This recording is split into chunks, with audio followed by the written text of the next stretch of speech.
L'intervenant de ce soir, c'est Léo Dechambou. Il est préparateur mental. Il écrit dans Grimper Magazine aussi pas mal sur le sujet. Peut-être certains ont déjà lu des articles.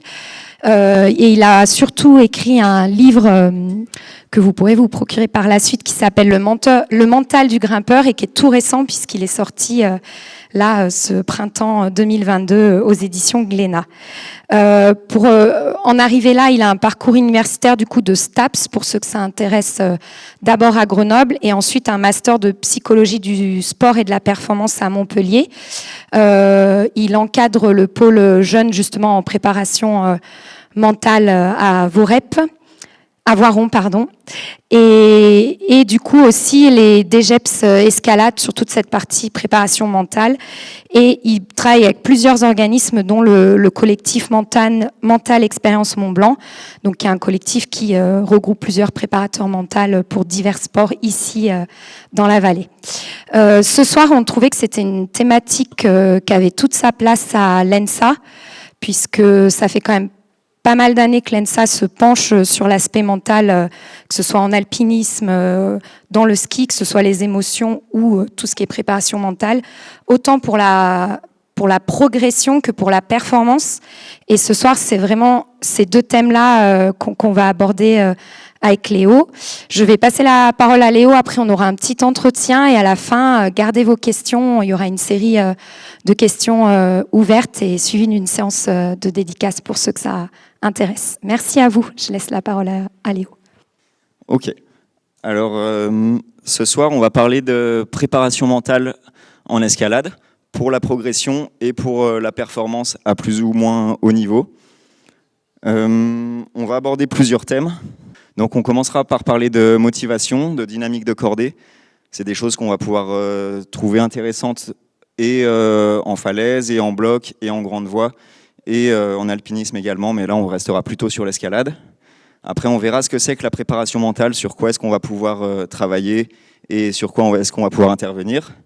On parlera de fixation d'objectifs, on parlera de gestion des distractions, de visualisation, de gestion de l'activation et de la gestion des peurs, notamment la peur de la chute en escalade. Pour commencer, je voulais juste vous expliquer un petit peu comment on allait fonctionner. Régulièrement, à chaque début de ces chapitres, je vais vous poser une ou deux questions et puis si vous vous sentez concerné, vous pourrez lever la main pour voir un petit peu où on en est dans la salle et voir à quel point les personnes qui sont installées ici sont concernées et peuvent se retrouver dans les problématiques qu'on aborde. Donc pour voir si c'est bien compris, juste je voulais essayer avec une ou deux questions. Donc ceux qui grimpent dans la salle, est-ce que vous pouvez lever la main pour voir un petit peu? Il y a pas mal de personnes. Ceux qui ont déjà entendu parler de préparation mentale, est-ce que vous pouvez lever la main s'il vous plaît? Ok. Ceux que ça intéresse, la préparation mentale, et qui sont intéressés par cette présentation, est-ce que vous pouvez lever la main aussi? Ok. Et ceux qui sont venus sous la contrainte? Ok, bon, pas grand monde. Ça va, je vais essayer de gérer ces personnes. Alors, je voulais commencer en parlant de motivation. Les motivations, c'est vraiment ce qui va nous animer dans nos pratiques. Il faut imaginer, pour ceux qui ont envie de faire un petit peu de mathématiques, qu'une motivation, c'est comme un vecteur, donc qui a une intensité, une direction et un sens. Donc, est-ce que je suis très motivé ou peu motivé? On verra après que c'est un petit peu plus compliqué que ça. Vers quoi s'oriente ma motivation? Et est-ce que c'est une motivation qui est plutôt orientée vers l'approche de mon objectif? Donc, j'ai envie d'enchaîner cette voie en tête ou je n'ai pas envie de tomber dans cette voie en tête. Donc ça, ce sera le sens de la motivation. Donc on continue avec les questions pour voir à quel point est-ce que ce sujet peut vous toucher dans vos expériences de grimpeur. Si vous ne grimpez pas du tout, vous pouvez imaginer ça pour une autre activité.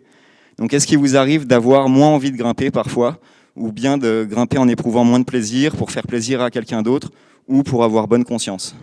Est-ce que ça arrive à certaines personnes ou vous êtes toujours à bloc?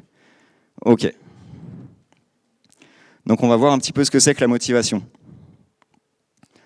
Donc pourquoi est-ce qu'on grimpe? Pourquoi est-ce qu'on pratique de manière aussi assidue? Pourquoi on cherche à progresser, à être de plus en plus à l'aise?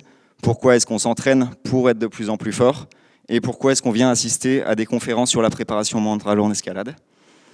C'est les réponses à ces questions, c'est aussi ce qui va définir notre motivation.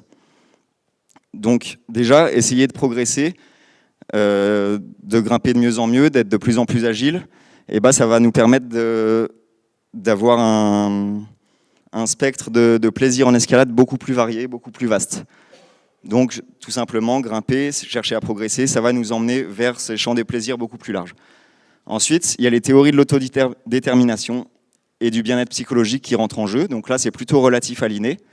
Il faut savoir qu'on recherche sans cesse et qu'on est dans un état d'équilibre psychologique quand on satisfait le besoin de compétence, donc c'est se sentir compétent dans ce qu'on fait, quand on satisfait également le besoin d'autonomie et quand on satisfait notre besoin de lien social. Donc le fait de pratiquer une activité, notamment une activité sportive et notamment l'escalade, ça va nous permettre de satisfaire ces 3 besoins psychologiques fondamentaux. Et ça va aussi nous orienter vers une motivation plutôt intrinsèque, orientée vers les sensations, vers l'apprentissage et vers l'accomplissement. L'accomplissement, c'est le fait d'atteindre ses objectifs. Donc là, du coup, c'est assez grand. En fait, il faut savoir qu'on n'est pas juste motivé ou pas motivé. Notre motivation, elle se place sur un continuum entre la motivation et les motivations intrinsèques dont je vous ai parlé, avec des motivations extrinsèques au milieu, avec à régulation externe. Donc là, ça va être quand on fonctionne au système de la punition ou de la récompense. Ensuite, des régulations introjectées. Donc là, ça va être quand on culpabilise de ne pas aller grimper. On peut retrouver ces problématiques dans le sport santé, le sport bien-être. Ensuite, ça va être des motivations extrinsèques à régulation identifiée, donc juste ici, où là, on n'aime pas forcément ce qu'on fait, par exemple l'entraînement, mais on sait que ça va nous servir pour se sentir performant et progresser dans les choses qui nous apportent réellement du plaisir. Et la régulation extrinsèque à régulation intégrée, ça va être plutôt tout ce qui fait appel à nos valeurs. Par exemple, je pratique l'escalade en milieu naturel parce que c'est important pour moi de pratiquer dehors et d'être dans la nature. Et après, c'est les motivations intrinsèques dont je vous parlais, où là, on pratique vraiment pour le plaisir que nous apporte l'activité, à savoir l'apprentissage, l'accomplissement, donc atteindre ses objectifs, et les sensations qu'on éprouve. L'idée, ça va être au maximum d'orienter nos motivations vers des motivations extrinsèques, parce que ça va être synonyme d'une activité qui perdure dans le temps. Si on n'est pas au maximum de ce côté-là du continuum, il y a des risques d'arrêt, en sachant qu'on n'est jamais tout à fait ici et que nos motivations, elles sont multiples. Nos motivations, elles se construisent aussi autour des récits, de ce qu'on lit, de ce qu'on voit, de ce qu'on entend raconter. Et c'est comme ça qu'on construit nos pratiques, en voulant reproduire des récits, des histoires qu'on a vues. Et c'est la même chose dans toutes les activités, mais notamment en escalade et dans les activités de montagne, où les récits vraiment enrichissent l'activité. Donc là, on va être plutôt dans quelque chose d'extérieur. Et ensuite, ce qui va encore compléter notre envie de progresser, d'être de plus en plus fort, c'est qu'en fait, le sport moderne, c'est une pratique plutôt capitaliste, qui a été inventé avec la standardisation des distances, notamment en athlétisme, en même temps que le capitalisme et la notion de record. Dans les années 80, en même temps que les sports de glisse, donc le ski, le surf, toutes ces activités, on est passé sur plutôt privilégier une qualité de corps plutôt qu'une quantité de corps. Donc avant les années 70-80, il y avait plutôt des activités à la mode comme le bodybuilding, où on essayait vraiment d'amasser une quantité de corps importante. Et ensuite, on est plutôt passé sur un corps agile, un corps habile qui sait se débrouiller partout. Et du coup, on s'inscrit aussi dans cette pratique du sport, et c'est ça qui pousse les pratiquants des activités sportives, et donc les pratiquants d'escalade aussi, à chercher, à progresser, à être de plus en plus fort. Donc là, on a vraiment vu un ensemble de choses qui nous poussaient à progresser. Ça, c'est une partie. On a vu les besoins psychologiques fondamentaux et on a aussi vu la motivation intrinsèque vers laquelle on essaye plutôt de s'orienter. Donc en fait, quand on va fixer nos objectifs, il va vraiment falloir orienter nos objectifs vers ce qu'on aime faire, vers ce à quoi on aspire, et même aller jusqu'à inventer nos pratiques sans forcément rentrer dans les pratiques les plus traditionnelles, si ce n'est pas celles qui nous parlent le plus. Donc là, c'était pour la motivation. On va voir après, notamment avec la fixation d'objectifs, comment est-ce qu'on va pouvoir intervenir sur cette motivation. Pour faire le lien avec ce qu'on disait avant, on a vu dans les besoins psychologiques fondamentaux qu'il y avait le besoin de lien social. Et en escalade, ce qui est super important, c'est cette cordée, en alpinisme également. Et on va voir comment est-ce qu'on peut appréhender cette cordée et qu'est-ce qu'on peut mettre en place, sur quoi est-ce qu'on peut se focaliser pour renforcer l'efficacité et la cohésion dans une cordée. Donc, est-ce que, on refait les mains levées, est-ce que vous vous sentez totalement en accord avec votre partenaire de grimpe? Est-ce que vous partagez des objectifs communs? Est-ce que votre communication elle est fluide et que vous vous sentez toujours mutuellement apporté à la cordée? Donc est-ce que vous vous retrouvez complètement là-dedans ou est-ce que des fois ça bug? Donc là c'est ceux pour qui ça bug ou c'est ceux pour qui ça se passe bien? Ok.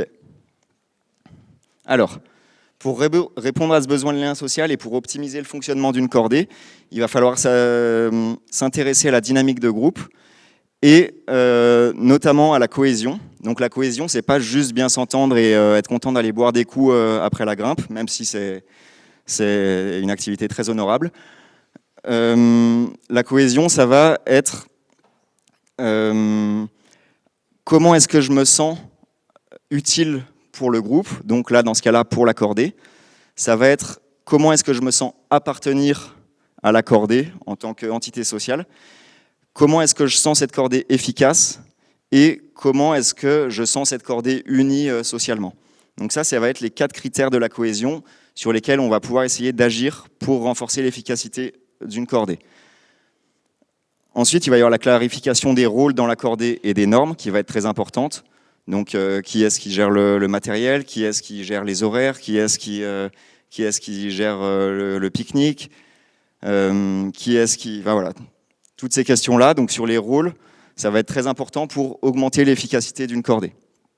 Les normes, ça va être tout ce qui est informel, mais qui se fait dans ce groupe-là. Donc, la façon dont on se dit bonjour, la façon dont on parle. Ça paraît vraiment minime, mais c'est des choses qui vont en fait renforcer et unir le groupe et dans ce cas-là la cordée. Ensuite, il va falloir se créer des objectifs communs et les clarifier. Et ensuite, mettre en place un ensemble de situations pour favoriser l'expression, l'échange et l'écoute dans le groupe. Dans le cas des cordées, donc en fait, c'est les mêmes études que sur les groupes, mais vraiment sur des groupes de 2. On met en avant l'intérêt de travailler sur la proximité, donc c'est vraiment sur la connexion affective entre les 2 membres de la cordée, sur l'engagement, donc ça c'est l'envie des 2 membres de la cordée à maintenir cette collaboration dans le temps, et sur la complémentarité, donc ça c'est la perception de l'efficacité de la cordée, du fait qu'elle fonctionne bien. Donc tout ça, ça va être des perceptions, c'est pas rationnel, mais en gros on va pouvoir travailler pour augmenter ces 3 critères. Donc si vous avez envie d'avoir une cordée efficace qui fonctionne bien, c'est un ensemble de choses sur lesquelles vous allez pouvoir vous focaliser, accorder de l'attention pour être plus efficace. Donc maintenant, on va parler préparation mentale à proprement parler. Donc on va essayer de voir ce que c'est. Et on parlera ensuite d'habileté mentale. Donc c'est les petits chapitres de ma présentation qui suivaient au début. Donc, qu'est-ce que c'est que la préparation mentale? Est-ce que c'est, comme on peut le lire, dompter son mental, forcément dépasser ses peurs, plus avoir aucune faille? Est-ce que c'est le coup de pouce qui va nous faire devenir le plus fort grimpeur du monde? Est-ce que c'est de l'optimisation de la performance? Est-ce que c'est organiser sa pratique de manière équilibrée avec le reste de notre vie, en sachant que généralement, il n'y a pas que l'escalade, on est aussi obligé de côtoyer d'autres personnes parfois. Voilà. Donc la préparation mentale, à mon sens, c'est deux aspects différents. Il y a l'accompagnement psychologique qui va être le fait d'aider la personne, le grimpeur, à articuler justement son projet sportif avec son projet global, donc je sais pas, avec la vie professionnelle, avec la vie affective, avec les projets scolaires, pour qu'en fait le projet sportif ne prenne pas le pas sur le reste et qu'on se retrouve dans le cas d'une situation obsessionnelle, d'une passion obsessionnelle, ce qu'on retrouve souvent en escalade. Une passion obsessionnelle, c'est un rapport addictif à l'activité escalade, où c'est l'activité qui contrôle l'individu et pas l'inverse.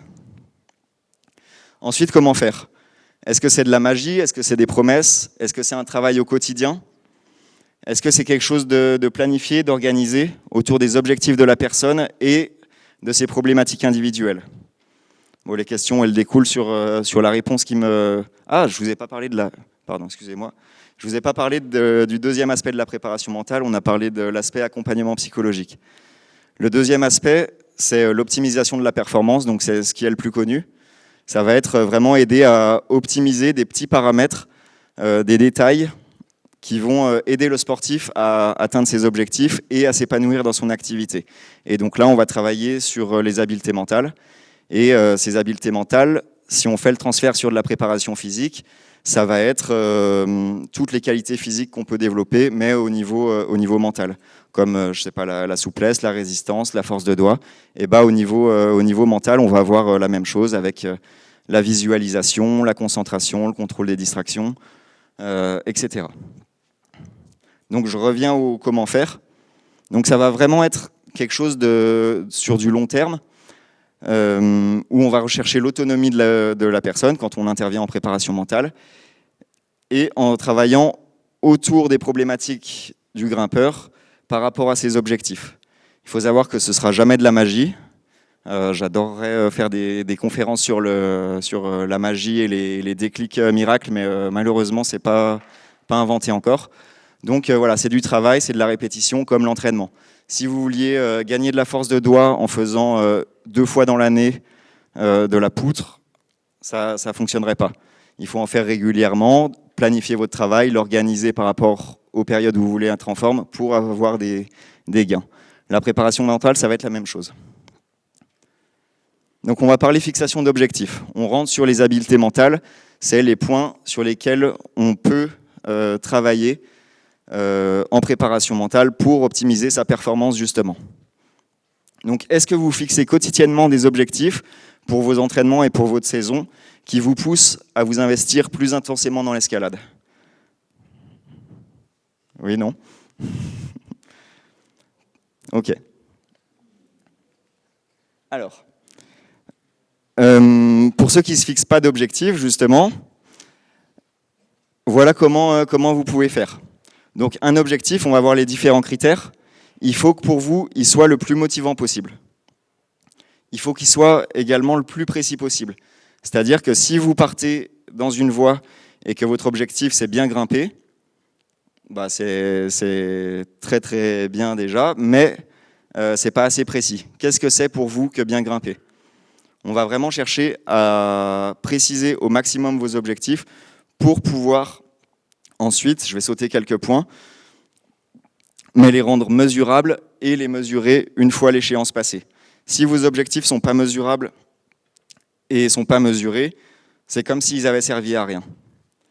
Ensuite, il faut trouver un compromis entre la difficulté de l'objectif et son aspect réalisable.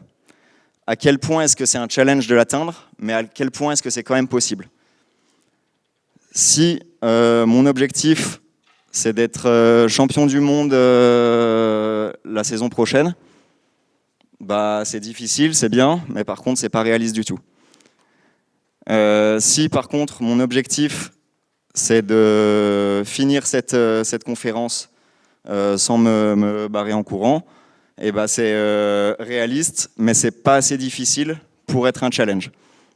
Donc il faut vraiment trouver ce compromis entre les deux. Donc la mesurabilité, on l'a vu. Ensuite, il faut organiser vos objectifs dans le temps, selon leur difficulté d'atteinte, en objectifs principaux et en sous-objectifs. Mais il faut aussi les organiser en fonction de leur complexité d'atteinte. Par exemple, on va pouvoir avoir pendant la saison des objectifs en préparation physique, et puis rajouter des petits éléments jusqu'à pouvoir enchaîner votre projet de l'été un an après. Et ça, il faut que ce soit organisé en amont. Et ensuite, il faut qu'il soit investi avec intensité. Donc ça veut dire qu'il faut que vous y mettiez de l'énergie dans ces objectifs. Vous les fixez, ça ne suffira pas. Il va vraiment falloir travailler dessus, y revenir, voir où vous en êtes, pour pouvoir vous rapprocher de leur atteinte ou réévaluer vos objectifs.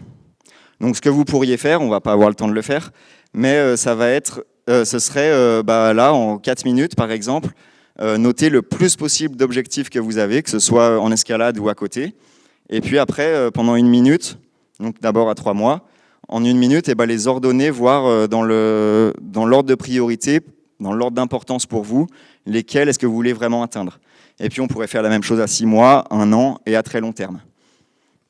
Donc ça, c'est un très bon premier exercice pour la fixation d'objectifs. Et ensuite, ces objectifs qu'on a fixés là, on peut les placer dans un carnet de fixation de buts, donc les replacer sur des calendriers, sur des frises chronologiques, et aller mesurer leur atteinte régulièrement pour voir où on en est. Je voulais rajouter quelque chose par rapport au carnet de fixation. Ah oui, et aller jusqu'à la fixation d'objectifs à la séance pour vous investir au maximum dans chaque séance. Donc là, on va pas changer le monde à chaque fois qu'on va grimper et qu'on a mis nos objectifs dans le carnet de séance. Mais par contre, ça va peut-être être des comportements de santé. Par exemple, je veux finir ma routine d'échauffement, je veux faire au moins 3 voies avant d'aller dans mon projet. Je veux boire mon litre et demi d'eau pendant la séance. Je veux faire ma routine de relaxation de fin de séance avant de partir de la salle. Ça peut être ça, ces objectifs. Et ça va permettre d'augmenter l'attention que vous portez à vos séances et d'optimiser les effets des séances pendant vos entraînements. Voilà. Alors, on va parler gestion des distractions. Est-ce qu'il vous arrive de trouver difficile de vous reconcentrer après une distraction ou un événement inhabituel pendant que vous grimpez? Donc on repasse sur les questions où je vois un petit peu où on en est. Ok. Alors, je vais passer un petit peu vite parce que je crois que je ne suis pas hyper en avance. Mais en gros, il y a 4 styles attentionnels privilégiés. Donc c'est les 2 axes, interne, externe et étroit, large, qui vont définir ces styles attentionnels privilégiés. Donc externe, large, ça va être saisir des situations très complexes avec beaucoup d'informations et être concentré là-dessus pendant un certain temps. Externe, étroit, ça va être se focaliser sur quelque chose d'extérieur, mais très précis. Donc là, l'exemple, c'est un assureur qui nous donne les méthodes, les bips de départ en vitesse, ou par exemple en grande voie, quand on assure, on ne voit plus le grimpeur, et qu'on essaye d'écouter très attentivement les informations que le grimpeur va nous donner. Ensuite, il y a large et interne. Donc ça va être mettre en place une stratégie, par exemple quand on lit une voie et qu'on décide de ce qu'on va faire. Et ensuite, il y a interne étroit. Donc ça, c'est quand on est focalisé sur ses émotions, sur l'effort, les sensations corporelles, nos pensées, notre respiration, tout ça. En fait, on est tous plus ou moins à l'aise sur les 4, mais on a quand même un style privilégié. Et il faut savoir qu'en situation de stress, on va revenir par défaut sur notre style privilégié, même si ce n'est pas celui qui est le plus important. Par exemple, si j'ai peur et que je dois me concentrer sur ma respiration, et que mon style privilégié, il est là, et qu'en bas de la falaise, il y a un paquet de monde pas possible, et que ça parle, et qu'il y a de la musique, et tout plein de choses, et mon attention risque d'être déviée sur les distractions. Et là, l'enjeu, ça ne va pas être de chasser les distractions en demandant à tout le monde de se taire, ça va plutôt être capable de prendre conscience de la distraction et de se reconcentrer le plus rapidement possible sur les éléments qui, pour nous, sont importants, à savoir, du coup, dans cette situation, sa respiration, qui est plutôt interne et étroit. Il y a plusieurs approches par rapport à ça. En ce moment, ce qui est le plus utilisé, le plus à la mode, c'est la pleine conscience. Avant la pleine conscience, il y avait ce qui est utilisé traditionnellement en préparation mentale depuis les années 70, et donc le cognitivisme. Là, l'idée, c'était qu'en fait, on pouvait prendre conscience d'une distraction, d'une pensée, d'une émotion, et qu'on pouvait, à l'aide d'ancrage ou d'autres techniques ou de switch, chasser la distraction, la pensée désagréable, l'émotion désagréable, et se reconcentrer sur ce qui était pertinent, ou changer carrément et passer par exemple de la peur à de la joie en serrant le poing. Ensuite, il y a des études sur ces méthodes qui ont été mises en place et qui ont mis en évidence les processus ironiques. Donc les processus ironiques, c'est le fait qu'on ne puisse pas ne pas penser à quelque chose. On connaît tous l'exemple de l'éléphant rose que je vais vous épargner. Donc en fait, à partir de ça, on s'est dit qu'on ne pouvait pas chasser les pensées et les émotions, et donc qu'il fallait plutôt en prendre conscience, et au lieu de les chasser, qu'il fallait apprendre à les identifier, les reconnaître, et à les accepter pour pouvoir mettre en place des stratégies de reconcentration qui sont adaptées. Donc les accepter, ça veut dire, au lieu de culpabiliser d'avoir peur, par exemple, en sachant que la peur, ça peut être une distraction, mais plutôt une distraction interne, du coup, au lieu d'essayer de chasser cette peur et d'avoir, je sais pas, de l'excitation d'aller dans un pas engagé, et ben ça va plutôt être se dire, ok, c'est transitoire, l'escalade, ça fait peur, c'est normal d'avoir peur. Quelles sont mes stratégies pour me reconcentrer sur ce qui est important pour moi? Et par exemple, ça pourrait être la respiration, ça pourrait être les sensations dans mes pieds, ça pourrait être, je sais pas, le vent, ça pourrait être la lecture de la suite. Là, ça va être vraiment, pour chaque personne, des choses différentes. Mais l'idée, c'est qu'on ne puisse pas chasser la peur et qu'il va plutôt falloir apprendre à grimper avec. Donc pour ça, on va pouvoir mettre en place des routines pré-performance, pratiquer régulièrement la pleine conscience. Donc c'est des formes de méditation et d'exercice qui renvoient à ce que j'ai expliqué ici, et mettre en place des routines de reconcentration que je vous expliquerai quand on parlera justement de la peur de la chute. Juste quelques clés pour construire une routine pré-performance. Donc une routine pré-performance, c'est une routine que vous allez mettre en place à chaque fois avant de grimper, quand vous voulez être performant, mais il faut qu'elle soit individualisée, il faut qu'elle vous parle, il faut qu'elle vous serve à quelque chose. Donc l'idée, ça va être d'analyser ce que vous faites. Donc avec de la vidéo, ça peut être super intéressant. Et noter tout ce que vous faites avant de grimper. Ensuite, vous allez clarifier les notes que vous avez prises par rapport à ce que vous faites avant de grimper. Par exemple, vous voyez bavarder, vous voyez mettre vos chaussons, vous voyez vous encorder, mettre la magnésie, relire la voix, souffler un grand coup, partir. Et juste avant de partir, à chaque fois, vous tapez les pieds comme ça, parce qu'une fois, vous avez fait ça et ça avait marché. Donc là, la clarification, c'est l'étape où on va enlever tout ce qui n'a pas réellement de sens, qui n'est pas forcément utile pour la performance. Et on va garder vraiment les éléments clés qui, pour nous, sont intéressants. Donc là, on passe sur cette partie-là, et on va chercher à savoir l'objectif de chaque comportement, qu'on va pouvoir écrire à côté du comportement. Et ensuite, on va associer ces comportements-là à un mot-clé. Par exemple, quand je relis la voix, l'objectif, c'est de la connaître par cœur. Donc là, je dis, ok, tu connais. Ensuite, je me frotte les mains pendant 1 minute avant de partir avec la magnésie liquide. Là, c'est pour avoir le maximum de sensations dans le bout de mes doigts et me sentir prêt à forcer. Donc là, je peux me dire, ok, tu sens les prises. Et après, avant de partir, j'ai mes 3 grandes respirations qui me permettent de m'activer et de me mettre à fond. Et donc là, je pourrais me dire, par exemple, aller à fond. Donc là, j'ai ma routine. Et ensuite, il va falloir l'entraîner. Et pour l'entraîner, on va pouvoir l'entraîner et en visualisation. On va parler de visualisation juste après. Et l'entraîner au quotidien pour voir les éléments qu'on a envie de garder, les éléments qu'on a envie de sortir, s'il y a des choses qui servent à rien. Enfin voilà, il va falloir la travailler au fur et à mesure. En sachant qu'elle n'est jamais fixée dans le temps. Mais par contre, si vous ne l'utilisez pas régulièrement et que vous l'utilisez juste un jour où vous êtes stressé, où vous avez envie d'être performant, si vous ne l'avez pas travaillé en amont, même si vous l'aviez bien décrite, elle ne sera pas utile. Juste un petit détail, le fait d'associer le mot-clé au comportement, ça va renforcer le lien qu'il y a entre les deux et ça va permettre aussi de créer un fil rouge si jamais il y a une distraction dans votre préparation avant de grimper. C'est-à-dire que si vous êtes distrait, eh ben vous avez le mot-clé que vous avez pris l'habitude d'utiliser qui va vous rappeler au comportement que vous aviez déterminé comme adapté pour votre performance. Voilà pour la gestion des distractions. Ça, c'était un exemple de routine, donc avec l'observation, enfin, voilà, que je vous ai improvisé du coup. La visualisation. Donc la visualisation, voilà, encore une question, et c'est bientôt la fin des questions que je vous pose. Est-ce que vous arrivez à vous voir grimper de manière claire et à manipuler ces images à volonté? Ou est-ce que c'est un petit peu flou? Si vous y arrivez parfaitement, vous pouvez lever la main. Ok. Alors, pourquoi utiliser la visualisation?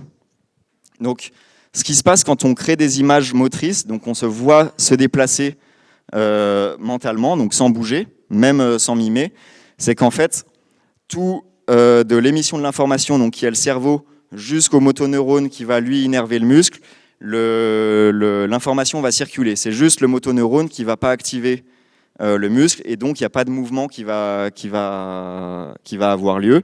Mais du coup, de travailler en visualisation, ça va vraiment permettre à votre corps et à tout votre système nerveux d'entraîner ce mouvement. Donc l'utilité de la visualisation, ça va être le perfectionnement technique et l'optimisation gestuelle, donc en répétant des mouvements qui nous posent problème, en répétant une voix qu'on travaille, en répétant mentalement une section qu'on n'a pas bien compris, ou en répétant mentalement, par exemple, quelque chose qu'on a réussi pour la première fois, mais dans lequel on est habituellement pas très à l'aise.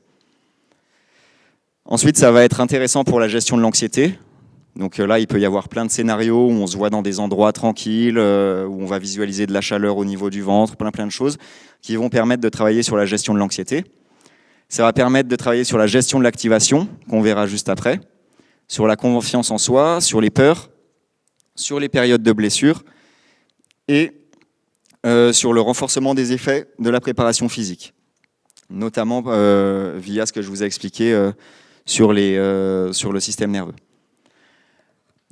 Toutes les images qu'on va créer mentalement, elles passent par des informations qu'on a stockées en mémoire. C'est-à-dire qu'on ne peut rien inventer, même si on se projette dans le futur en imaginant quelque chose, une situation, on va faire que utiliser des informations qu'on a en mémoire.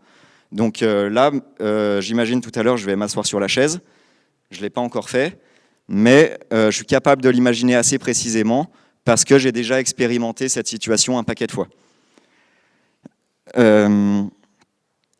C'est pour ça que ça va être important quand on pratique la visualisation, notamment pour du travail technique, d'alterner pratique, visualisation, peut-être retour vidéo, pour en fait enrichir les informations qu'on a en mémoire, notamment sensorielles, pour pouvoir visualiser de la manière la plus juste possible. Ensuite, il va falloir utiliser un paquet de registres sensoriels quand on visualise et être au plus juste sur tous. Donc j'ai mis 7, est-ce que je vais retrouver les 7? Auditif, visuel, olfactif, gustatif, et les émotions, les informations kinesthésiques, et du coup il m'en manque un. Voilà, j'ai planté. Mais en gros, il va falloir être au plus juste sur toutes les informations que vous apportez à vos images mentales. Donc vraiment, être capable d'entendre les sons, être capable de ressentir le goût que vous avez dans la bouche, être capable de ressentir les zones relâchées, les zones contractées de votre corps, être capable de ressentir les émotions que ça vous procure quand vous enchaînez la voix. Voilà, il va falloir être le plus riche possible au niveau des sens auxquels vous faites appel dans votre visualisation. Tous ces points-là, en fait, ça va permettre aux images que vous créez d'être très efficaces et d'avoir un impact d'autant plus important sur vos progrès à venir. Ensuite, les images, il faut qu'elles soient nettes, le plus nettes possible, donc c'est-à-dire pas floues, pas approximatives, et précises, c'est-à-dire les plus justes par rapport à la réalité. Par exemple, la distance entre deux prises, l'endroit où il y a un picot qui fait mal sur la peau, les sensations dans les pieds en haut de la longueur en dalle, le temps de votre visualisation qui doit être le plus proche du temps de pratique. Donc il faut être capable de faire ça, même si parfois on va devoir aller plus vite. Mais en gros, il faut être vraiment à l'aise avec ces points-là.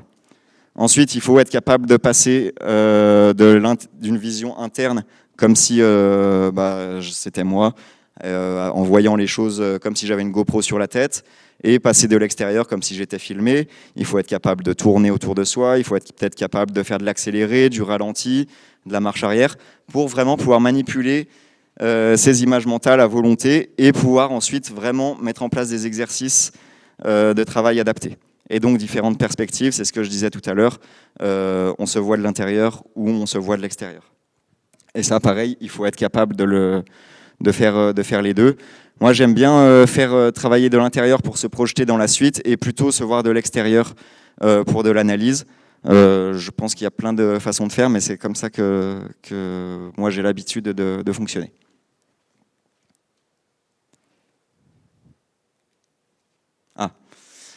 Pour la pratique de la visualisation, il y a plusieurs choses qu'on peut faire.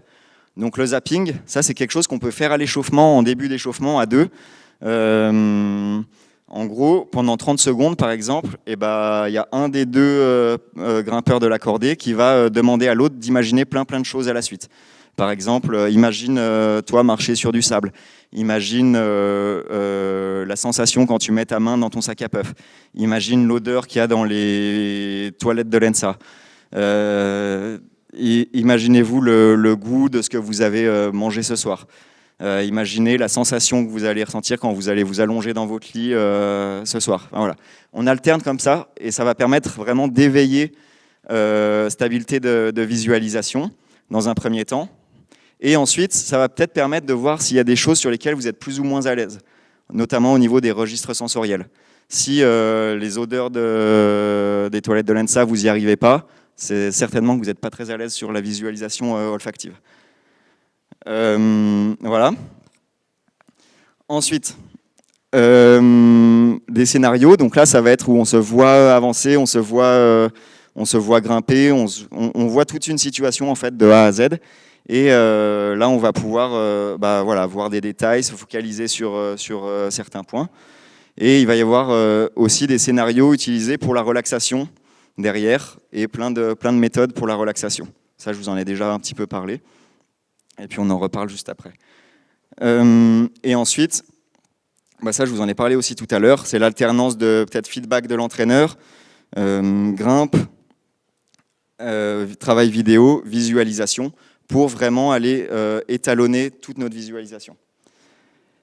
Et après, pendant l'entraînement, donc ça va être, par exemple, si on fait, je sais pas, de la poutre ou des tractions, et pendant les temps de repos, qui sont importants, on va pouvoir soit se voir faire l'exercice, soit on va pouvoir faire de la visualisation de grimpe pour faire plus rapidement le lien entre la séance de préparation physique et l'escalade. Un lien qui n'est pas toujours facile à faire. Voilà. Donc la gestion de l'activation. Est-ce que vous arrivez facilement à vous relaxer ou à vous activer pour atteindre un niveau d'activation optimal en fonction des besoins? Plus ou moins, pas beaucoup. Alors, la relaxation, c'est être capable de diminuer volontairement son niveau d'éveil physique et cognitif. Donc il y a vraiment un paquet, un monstre de méthodes. Il va y avoir plutôt des méthodes physiologiques qui vont plutôt aider à diminuer les tensions musculaires, optimiser la gestuelle. Donc je vous en ai mis plusieurs. Et ensuite, il va y avoir plutôt des méthodes cognitives qui vont également aider à réduire l'anxiété, mais aussi gérer les émotions et leur intensité. Donc il y a vraiment plein de méthodes. Dans tous les cas, moi, ce que je vous conseille, c'est d'expérimenter plein de choses et de voir ce qui vous convient en fonction des moments. Par exemple, ça. Si vous le faites avant de grimper, le training autogène de Schultz, je suis d'avis que ce n'est pas une super bonne idée parce que vous risquez d'être vraiment très mou, plutôt prêt pour une sieste. Mais par contre, pour s'endormir, si on fait des insomnies, ça va être super efficace. Mais si on n'a pas expérimenté, on ne peut pas savoir ce que ça nous fait. Par contre, la relaxation progressive de Jacobson, ça va être une alternance de contraction musculaire et de relâchement, accompagnée de la respiration. Et ça, du coup, vu qu'on garde des contractions musculaires soutenues et fréquentes, en fait, on va pouvoir diminuer les tensions musculaires, diminuer l'anxiété, mais en restant quand même actif et donc en étant encore capable de grimper. L'activation, du coup, c'est l'inverse. C'est être capable d'augmenter volontairement ce niveau d'éveil physique et cognitif. Donc là, il va y avoir plusieurs manières, notamment des méthodes respiratoires. Donc ce qui marche bien, c'est d'avoir des inspirations plus longues que les expirations, avec des expirations plutôt brèves. D'avoir un discours interne motivationnel qui vous donne de l'énergie. Donc c'est ce qu'on disait pour les routines pré-performance, peut-être allez, vas-y, à fond, enfin, voilà, des choses qui vous parlent à vous. Vous pouvez aussi faire appel à des images, à des souvenirs qui vous parlent et qui sont synonymes pour vous d'activation. Et après, avoir une gestuelle d'activation, ça va être hyper important. Beaucoup de monde se tape sur les cuisses ou bouge les bras. Vous verrez que si on combine plusieurs de ces méthodes, ça va vraiment avoir des effets intéressants. Voilà. Et comme pour la relaxation, c'est des choses que vous pouvez intégrer dans les routines pré-performance. On passe sur la gestion des peurs. Donc ça va reprendre un peu tout ce qu'on a vu. C'est le dernier point qu'on va voir. Et en fait, c'est quelque chose d'assez complexe. En escalade, souvent, par rapport à la peur de la chute, on fait pratiquer la chute. Et on m'a souvent demandé, en fait, comment est-ce qu'on pouvait travailler sur la peur de la chute en escalade. Et vu que je viens de ce milieu et que moi aussi, quand j'avais peur, on m'a fait expérimenter la chute et que j'ai souvent vécu que ça, c'était délicat d'avoir une réponse directement qui allait au-delà. Donc c'est quelque chose auquel j'ai essayé de réfléchir pour proposer une approche un petit peu nouvelle. Est-ce qu'il vous arrive d'avoir peur, des fois ? Ok. Moi aussi. L'escalade, ça fait peur. En fait, on change de milieu, on s'arrache du sol, on tombe et on a peur. Et voilà, c'est comme ça. Et donc, il ne faut pas chercher à ne plus avoir peur. L'idée, c'est plutôt de savoir que l'escalade, c'est une activité qui provoque de la peur et de savoir grimper avec elle et être quand même performant avec cette peur, sans aller au casse-pipe parce qu'on arrive à grimper avec la peur tout le temps. Il n'y a pas de confusion entre le risque objectif et la peur. Voilà. Je ne sais pas si je m'embrouille. Donc l'idée, ça va être de décrire ce que vous vivez quand vous avez peur. Donc décrire un contexte. Dans quel contexte est-ce que vous avez peur en général ? Est-ce que c'est en bas des voies avant d'avoir clippé la première dégaine ? Est-ce que c'est en haut des voies ? Est-ce que c'est dans les rétablissements des toits ?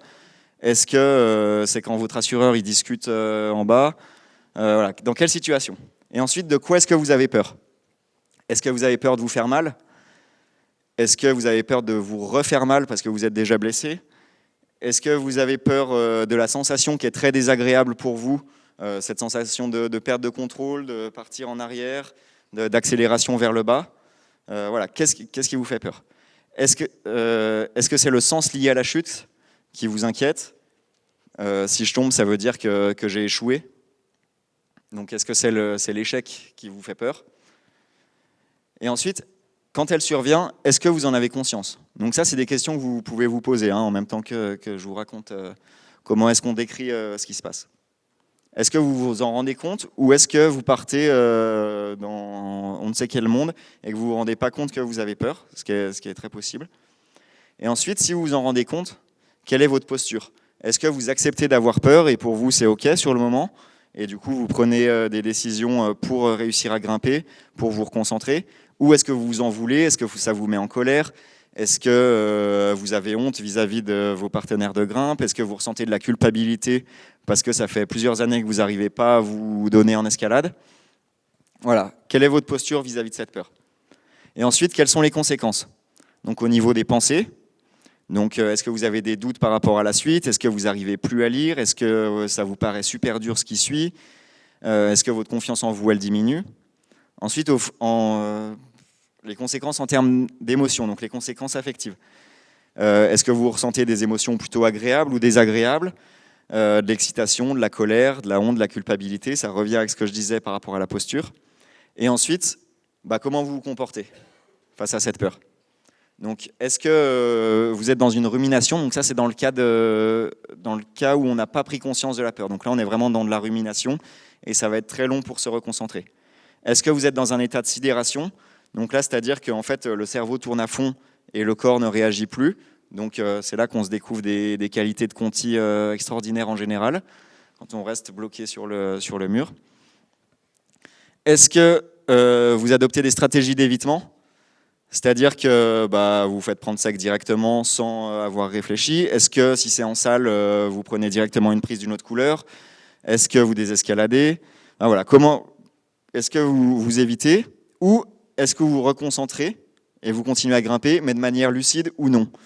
Parce que parfois, quand on a peur, on va continuer à y aller, on va aller à ce qu'on peut appeler au combat, mais sauf qu'on a perdu toute lucidité et du coup, on ne fait pas long feu. Ou est-ce que vous arrivez à vous reconcentrer de manière adaptée et du coup, malgré la peur, avec la peur, est-ce que vous arrivez quand même à grimper? Toujours, évidemment, si vous avez soit choisi d'accepter le danger, soit vous avez estimé qu'il n'y avait pas de danger objectif. Donc là, c'est un petit peu pour résumer ce que je viens de raconter. Donc, il y a la peur de la chute. De quoi est-ce que j'ai peur? De la blessure, des sensations liées à la chute ou du sens de la chute. Quelle est ma posture? Quelles sont les conséquences? À quel point est-ce que j'arrive à me reconcentrer? Et du coup, quelle est ma performance? Et du coup, par rapport à cette performance, ça ne s'arrête pas là, parce que ça va jouer sur la peur de la chute à l'essai suivant, ou dans la voie d'après. Donc ça, c'est un schéma qui permet, en remplissant, de décrire notre peur de la chute. Donc là, je l'ai rempli pour vous avec des exemples. Donc, il y a la peur de la chute. Normalement, ça, c'est rouge. Donc, j'ai peur de la blessure. En rouge, c'est le schéma subi, c'est ce qui se passe quand j'ai peur. J'en prends pas conscience. Du coup, je suis découragé, j'ai des doutes, je me dis que la suite, elle a l'air vraiment super dure. Et du coup, je me dis que je profite vraiment pas de ma journée d'escalade. Donc, au niveau émotionnel, ce qui se passe, je suis frustré, je m'en veux parce que je profite pas, je suis en colère. Et ce qui se passe en termes de comportement, j'ai une première idée par rapport aux méthodes qui est la bonne, puis après j'hésite, j'analyse ce qui se passe, je relis, et puis finalement je désescalade et je descends. Donc ça, c'est ce qui se passe, c'est un exemple. L'idée ensuite, ça va être en parallèle de ce schéma subi, de déterminer un schéma souhaité. Donc j'ai toujours peur de la blessure, mais cette fois ce que j'aimerais, c'est en prendre conscience. Au niveau des pensées, j'aimerais essayer de me calmer, de me concentrer sur la suite, sur la section suivante. Au niveau émotionnel, j'aimerais avoir de l'excitation, une sensation de défi, de l'envie de dépassement. Et en termes de comportement, ce que j'aimerais, c'est aller vite me centrer sur la suite en termes de méthode et me focaliser sur l'instant présent en termes de sensation et rester vraiment dans l'action, dans ce que je fais et pas dans les conséquences de ce que je fais.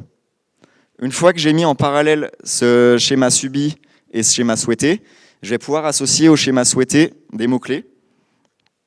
Si ça passe. Voilà. Donc, comme pour les routines pré-performance, là, ce que j'ai envie, c'est d'en prendre conscience. Donc, je décide de me le dire carrément à voix haute. Ok, j'ai peur. Voilà. Ensuite, vu que je voulais me calmer, analyser et lire la section suivante, le mot-clé que je mets, c'est « tu souffles ». Donc je me parle à moi-même, soit dans ma tête, soit à voix haute. Ensuite, là, j'ai envie de dépassement, sensation de défi. Le mot-clé que j'ai choisi pour moi, c'est « on se lance ». Et ensuite, en termes de comportement, ce que j'ai envie, c'est « fais le vide ». L'idée, ça va être d'entraîner ce schéma souhaité avec les mots-clés, comme on a entraîné les routines pré-performance, avec de la pratique de la pleine conscience quotidienne, pas forcément liée à la peur de la chute, mais juste pour être capable de prendre conscience de ces états émotionnels et pouvoir les accueillir quand ils surviennent et être capable de les accepter et être capable de se reconcentrer sur ce qui pour nous est intéressant. Donc ça, dans un premier temps, pratiquer la pleine conscience vraiment régulièrement. Ensuite, entraîner la routine de reconcentration, donc ce qu'on a vu juste avant, via la visualisation. Donc ça, on va pouvoir le faire en 3 temps. D'abord en confrontant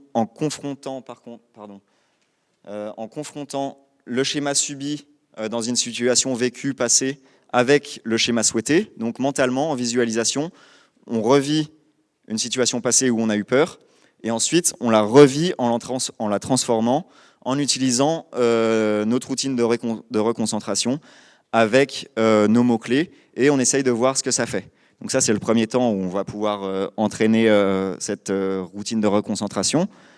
Ensuite, on va pouvoir le faire en utilisant que la visualisation du schéma souhaité. Et ensuite, on va pouvoir le faire avec des situations qui ne sont pas passées, mais avec des situations à venir qu'on estime pouvoir nous faire peur. Donc soit les inventer, soit je sais que je vais mettre un essai dans mon projet, mais que en général, j'ai super peur quand je travaille la voix, quand je passe au-dessus du RETA. Et ben là, en imaginant l'enchaînement, je vais peut-être pouvoir m'imaginer grimper avec cette peur jusqu'au relais. Ensuite, il va falloir l'entraîner in situ, donc ça, on ne peut quand même pas y couper.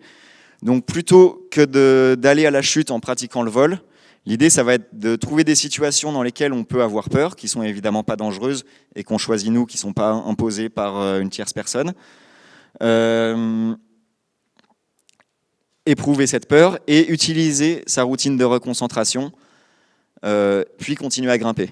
Donc l'idée, c'est plus de chuter pour plus avoir peur, mais c'est de ne pas chuter, parce que c'est quand même l'objectif à la fin quand on grimpe, c'est pas de tomber dans tous les sens, c'est de réussir à grimper avec cette peur. Et ensuite, pratique de la routine au quotidien, c'est-à-dire continuer à la pratiquer quand on ressent la peur, utiliser nos mots-clés et essayer encore de grimper avec cette peur. Voilà, il ne s'agit pas juste de faire le travail un petit peu scolaire qu'on a vu avant, il va falloir l'entraîner dans la réalité. Et donc là, je vous ai présenté tout ça, mais l'idée, c'est pas non plus de bannir les écoles de vol, mais je pense qu'il faut être super soucieux, de 1, de la sécurité, de 2, du consentement de la personne qui va tomber. Donc c'est elle qui choisit de où elle saute, c'est elle qui choisit le mou qui est laissé, c'est elle qui choisit si elle finit par le faire ou pas, c'est elle qui choisit la hauteur, et l'inversion aussi du rôle d'assureur et du rôle de grimpeur pour expérimenter aussi l'assurage et voir comment ça se passe, parce qu'il peut aussi y avoir des peurs liées au matériel ou aux méthodes d'assurage. Et tout le travail sur la dynamique de groupe qu'on a vu il y a un petit moment déjà, sur la dynamique de cordée, va être super intéressant aussi par rapport au travail sur la peur. Si on accepte ces émotions et qu'on accepte de les raconter à notre partenaire de grimpe, ça accélère grandement les choses par rapport à une situation où on n'ose pas du tout en parler et où on se sent jugé par l'assureur, par exemple. Je crois qu'on est à peu près au bout. Tac. Donc là, on a abordé quelques points. Je vous ai juste mis le sommaire du livre qui est ici.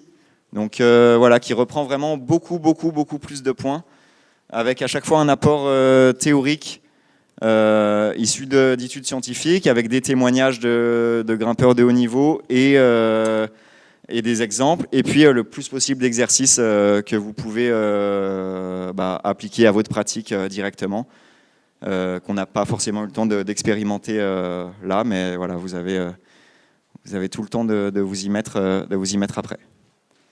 Je confirme, pour l'avoir lu, c'est même des exercices que vous pouvez faire chez vous, pas forcément en séance d'entraînement ou en falaise. Donc c'est assez intéressant à faire, à expérimenter, quoi. Alors justement, là, on a beaucoup vu la motivation, ce dont on doit mettre en place, mais on sait dans nos expériences personnelles qu'il peut y avoir, je ne sais pas si toi tu l'as constaté avec tes recherches, des profils types, ou on va dire des constantes qui viennent régulièrement fragiliser le mental du grimpeur, de genre, d'âge. Est-ce que tu en as identifié et tu peux peut-être nous les expliquer? Alors, la question elle est intéressante et elle intéresse en général beaucoup de monde, mais aussi dans le sens inverse, c'est-à-dire dans le sens où on peut être, en tant que préparateur mental, souvent sollicité pour de la détection de jeunes sportifs, donc de jeunes grimpeurs, et savoir s'il y aurait un profil de champion, un profil psychologique de champion pour recruter des très jeunes très forts et être sûr qu'ils vont percer. Du coup, ça pose un problème éthique de fonctionner comme ça. Mais du coup, dans le sens de ta question, moi, je dirais plutôt qu'on a tous des facilités et des difficultés au niveau mental qui vont être différentes et avec lesquelles on va devoir tous apprendre à jongler pour s'exprimer au mieux. Mais alors, je veux pas non plus éviter complètement la question. Il y a quand même des choses qui vont peser, même si du coup, je pense qu'il faut faire attention à pas dire bon bah voilà toi c'est foutu d'avance. Mais il y a quand même des choses qui vont peser. Donc il y a le contexte, donc l'entourage proche, les entraîneurs, les partenaires de grimpe. Donc ça va jouer sur comment est-ce qu'on est prêt mentalement à grimper, à être performant. Donc notamment le climat motivationnel qui est instauré dans un groupe. Donc est-ce qu'il va être plutôt autour de la compétition interindividuelle ou est-ce qu'il va plutôt être autour de l'émulation du groupe, le progrès individuel, tout ça. Ensuite, il va y avoir des facteurs personnels quand même. Donc la motivation qu'on a. Donc est-ce qu'on a une passion obsessionnelle ou plutôt une passion harmonieuse? Ça va jouer aussi. Une passion obsessionnelle va permettre de vraiment progresser vite, mais par contre va être facteur de blessure hyper important. Et après, il y a un peu un mix du personnel et du contextuel qui va être un peu social. Donc selon comment est-ce qu'on se ressent dans un contexte social, et ça va peut-être être plus facile d'accepter des failles de notre côté, ou au contraire, ça va être très difficile de les accepter et de les verbaliser. Et du coup, en fonction de ça, on pourrait faire ressortir en fait des peurs ou une tendance à des peurs chez certaines personnes, mais en fait, c'est juste que c'est plus accepté de ressentir ces émotions. Voilà. Je sais pas si c'est oui, non, mais on avait parlé avant pour clarifier un peu ce que tu dis de façon très théorique.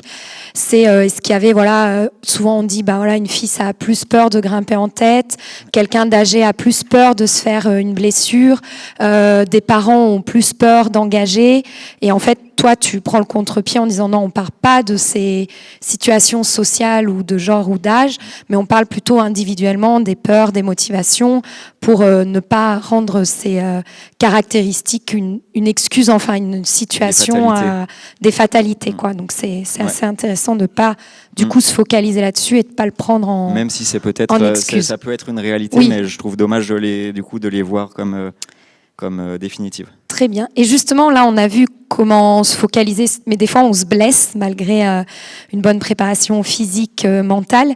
Et on sait que c'est quelque chose chez le sportif qui a vécu une blessure douloureuse, on va dire, pas de la petite blessure, mais dans son activité, que ce soit l'escalade, le ski, de reprendre derrière de la performance notamment.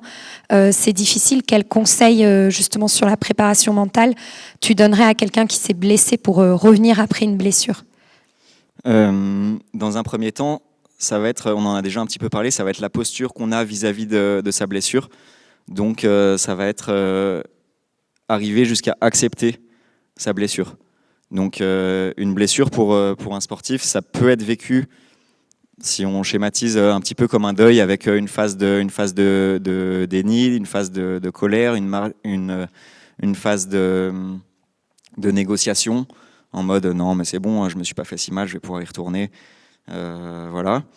Et pour aboutir à la fin à une phase d'acceptation. Et l'idée, ça va être, dans un premier temps, pour pouvoir ensuite mettre des choses en place, d'accompagner le sportif et d'essayer soi-même, quand on est le sportif blessé, d'aller vers cette acceptation de sa blessure, pour ensuite travailler sur la refixation d'objectifs vis-à-vis de la blessure. Donc ça, c'est vraiment pour le retour à l'activité.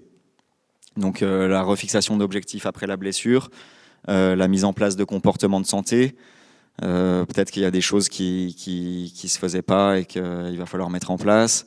Peut-être qu'il y a des choses que la blessure va interdire, enfin voilà, retravailler là-dessus. Et après, la peur de reblessure, elle est hyper importante, surtout quand il y a eu des blessures à répétition. Et en fait, on va pouvoir travailler sur la peur de la reblessure comme un peu sur les peurs de la chute, en reprenant le même schéma. Vraiment pour le côté très pratique, qu'est-ce qui me fait peur, de quoi j'ai peur, comment est-ce que je réagis quand je ressens cette peur. Mais on peut aussi rechercher les causes de la blessure en fonction de si c'était un accident ou si c'est une blessure d'usure. Et du coup, mettre en place des nouveaux comportements en fait, pour rationaliser et pour limiter l'incertitude autour de cette peur. Très bien. Et ici à l'ENSA, ça fait plusieurs années qu'on pense sur la question d'écouter ses émotions, son intuition, qui sont souvent tirées d'une expérience. Et il y a un outil qui est en train d'être mis en place qui s'appelle Guidos là-dessus, sur l'alpinisme. Et je me disais, quand est-ce que, donc hors peur, on en a parlé, hors danger rationnel, quand est-ce que des fois on a cette intuition qu'on n'arrive pas vraiment à expliquer, c'est le fameux « aujourd'hui je le sens pas ». Est-ce qu'on met ces techniques en place pour se remotiver? Quelle place tu donnes à l'intuition, que ce soit en haut niveau? Ah, j'ai pas tous les éléments qui sont réunis. Aujourd'hui, là, on ne sait pas l'expliquer, mais est-ce qu'on se remotive ou est-ce qu'on s'écoute? C'est assez dur à apporter une réponse qui prend tous les éléments en compte, surtout quand je sais qu'il commence à y avoir un outil qui le fait bien. Mais quand j'ai vu cette question, quand tu m'as parlé de ce point-là, j'ai imaginé encore comme la première question dans l'autre sens. S'il y a des mauvaises qu'on dit, mais mon partenaire il est fatigué, qu'il fait mauvais, qu'il n'y a pas les condis d'enneigement adaptés, mais par contre je le sens super bien. Est-ce que je me base sur mon intuition ou est-ce que je me base sur ce qui est rationnel? Et du coup, là, dans cette situation-là, moi j'ai l'impression qu'il faut se baser sur ce qui est rationnel et se dire, peut-être moi je me sens super bien et du coup, il faut y aller. Mais si on le retourne encore dans le sens de ta question, si je le sens pas alors que tous les éléments extérieurs disent qu'il faut y aller, je suis pas sûr qu'il faille y aller quand même, et je pense qu'il faut plutôt s'écouter. Mais je suis pas hyper familier avec ses intuitions, les signes, tout ça, mais je pense qu'en fait c'est des paramètres objectifs, mais dont on n'a pas forcément conscience. Et je pense que on en parlait un petit peu, mais du coup de discuter, peut-être de lister les choses qui font, de pourquoi on le sent pas.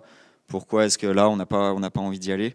Je pense que c'est important et que du coup, ça permet d'objectiver et de rationaliser l'intuition qui est impalpable et du coup de la faire vraiment peser avec de l'argumentation face aux condits qui sont parfaites. Voilà. Et du coup, non, mais ça revient sur une autre question, je crois. Et une dernière question avant de prendre vos questions.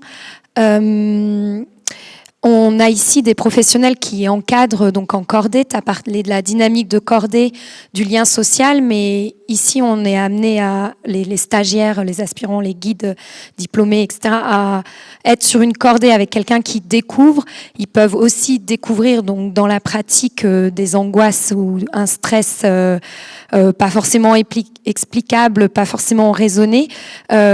Quel conseil, là on s'exporte un peu, on a beaucoup parlé de la préparation mentale pour soi, et là le mental du grimpeur qu'on accompagne et qui a une grosse situation de blocage, pas forcément dans le milieu pro, ça vous est peut-être déjà arrivé avec un compagnon de cordée, est-ce qu'il y a des choses qu'on peut mettre en place pour débloquer ces situations qui sont mentales?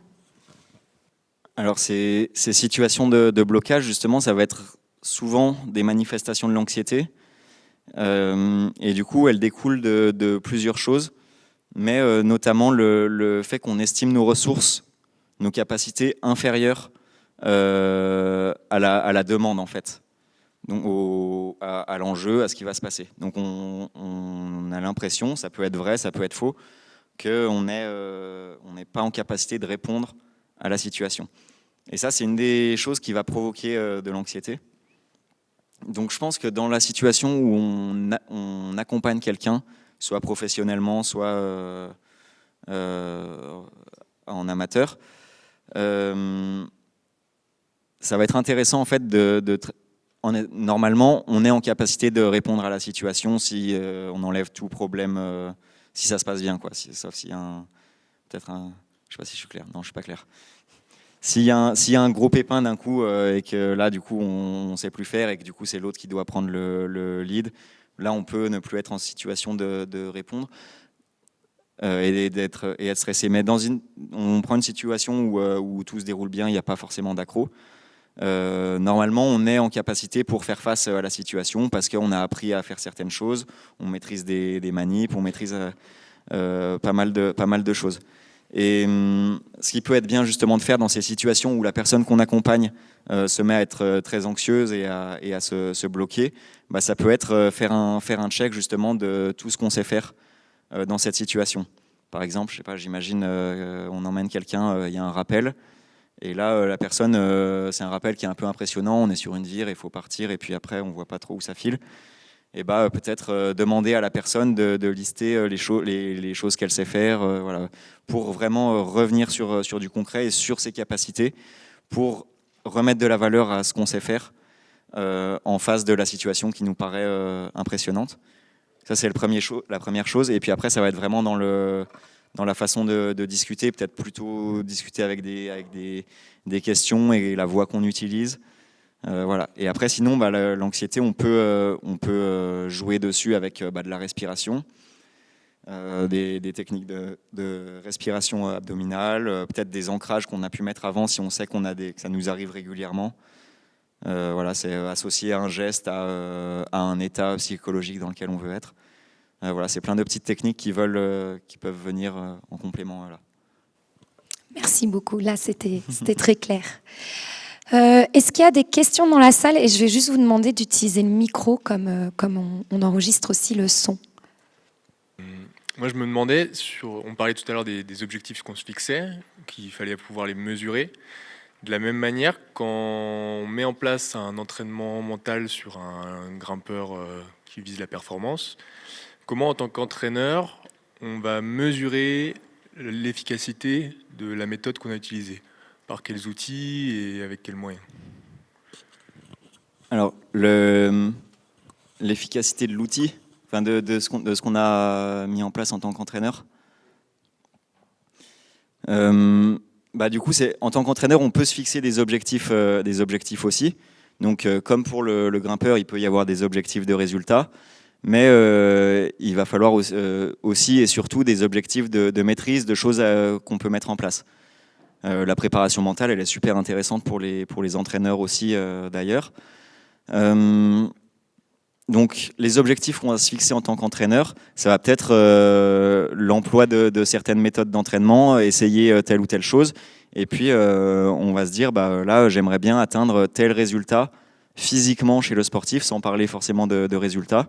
Mais voilà, et en plus, ça peut rejoindre les objectifs du grimpeur également. Si par exemple, je sais pas, sur des objectifs en préparation physique, le grimpeur a tels objectifs, en tant qu'entraîneur, on va pouvoir voir si on l'a aidé à les atteindre ou non, de cette manière. Donc là, on va pouvoir voir l'efficacité de notre méthode. Et après, faire le lien avec la performance. En tant qu'entraîneur, c'est toujours grisant de voir qu'il y a des résultats chez les sportifs qu'on entraîne. Mais la performance, je trouve qu'elle est vraiment ultra complexe. Enfin, elle est ultra complexe. Et c'est délicat de faire le lien direct entre notre intervention et la performance du grimpeur. Donc pour mesurer notre efficacité, ça va plutôt être voir est-ce qu'on amène le sportif à, de un, s'épanouir dans sa pratique et ce qui se passe à côté, et de deux, est-ce qu'on l'amène à atteindre ses objectifs de maîtrise sans forcément atteindre des objectifs de résultat. Je ne sais pas si je suis clair ou pas. Moi, c'était par rapport aux techniques de visualisation. Il y a une partie où on est censé ressentir à nouveau ce qu'on connaît. Est-ce qu'il y a des techniques où, un mouvement qu'on ne sait pas faire, où on ne connaît pas la sensation, est-ce que c'est possible de l'imaginer pour l'ancrer dans son corps alors qu'on ne le connaît pas? De savoir si c'est le bon. C'est en fait, même si on l'a jamais fait, on va pouvoir anticiper de par toutes les informations qu'on a en mémoire.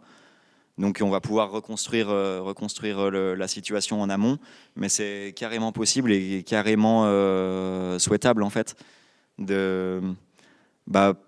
Par exemple, si on prend le cas de l'escalade, on a un bloc nouveau à grimper, avec on lit un mouvement qu'on n'a jamais fait, qui nous surprend. On voit qu'il faut faire ça, mais on n'a jamais expérimenté ça.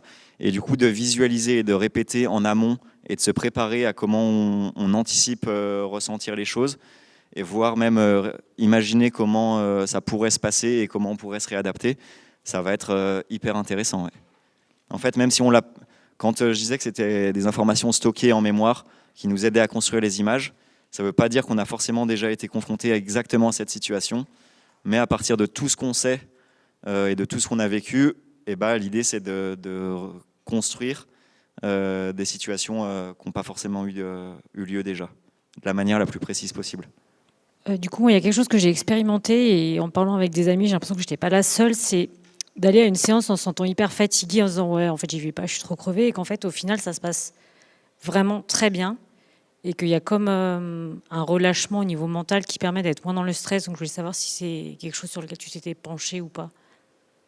Je l'ai déjà bien vécu, d'arriver éclaté et que finalement ça se passe très bien.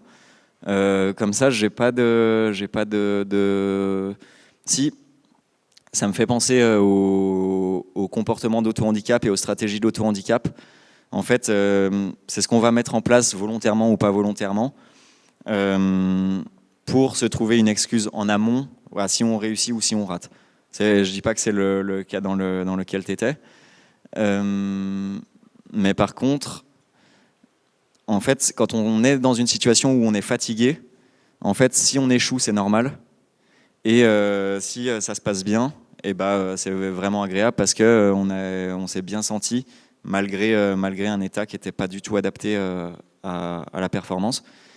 Et du coup, le fait d'arriver à une séance fatiguée peut permettre d'évacuer une certaine pression qu'on peut avoir vis-à-vis de l'issue de la séance, en fait. Même si ce n'est pas une séance très importante, en fait, on n'a pas d'attente vis-à-vis de comment ça va se passer. Et du coup, ça peut le fait que cette pression soit évacuée, faire qu'en fait, on va grimper super bien. Mais par contre, c'est pas un conseil non plus de dire arriver fatigué exprès pour mieux grimper. Bon, en parlant de fatigue, on va poursuivre les échanges avec ceux qui le voudront avec Léo ici et avec son livre. Je voulais vous remercier d'être venus. S'il y en a qui veulent avoir les prochains thèmes des conférences de l'ENSA, vous pouvez nous laisser votre mail, on vous envoie que ça. Je vous souhaite une bonne soirée et je remercie vraiment Léo d'être venu ici nous parler de tout ça. Je pense qu'on peut l'applaudir et le remercier. Merci beaucoup Léo.